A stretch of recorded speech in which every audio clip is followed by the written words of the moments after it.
আসসালামু আলাইকুম সবাইকে। আজকে তোমাদের সাথে একটা সুন্দর হিজাব টিউটোরিয়াল শেয়ার করব। এটা তোমরা ইয়াররিংসের সাথে পরতে পারবে, শাড়ির সাথে বা কোনো ট্রেডিশনাল ড্রেসের সাথেও তোমরা এটা পরতে পারবে। তো দেখো, ফার্স্টে আমরা এই সাইডে ক্যাপের উপরে একদম সুন্দর করে নেওয়ার পরে এখানে আমি একটা পিন আপ করে নেব।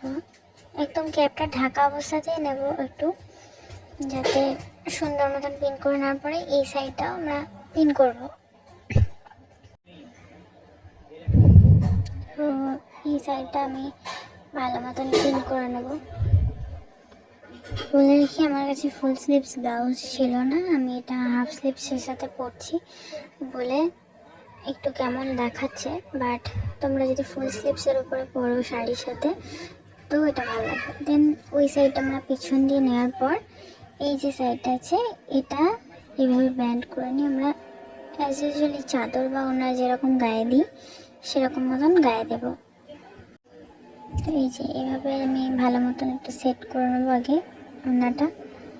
দেন এখানে কাঁধের কাছে পিছনের কাপড়টা এবং সামনের যে নিয়েছিলাম ওটা নিয়ে ভালো করে পিন করে নেব।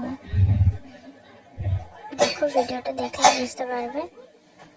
সুন্দর করে পিন করে নিচ্ছি আমি এখানে, যাতে এটা পরে না যায়। দেন আমি একটু ভালো করে কাপড়টা অ্যাডজাস্ট করে নেব। এরপর আমি এখানে ইয়াররিংস করছিলাম পরার জন্য। তো আমি এখানে ছোট ছোট দুটো গোল্ডেন টাইপের ইয়াররিংস নিয়েছিলাম। এই যে নর্মালি আমি ইয়াররিংস যেমন পরি, তো এই যে ইয়াররিংস পরে নিলাম দুদিকে আমি। এই ছিল আমার ফাইনাল লুক। এটা তোমরা ট্রেডিশনাল ড্রেসের সাথে পরতে পারো। এই ছিল আজকের ভিডিও। আল্লাহ হাফিজ সবাইকে, বাই বাই।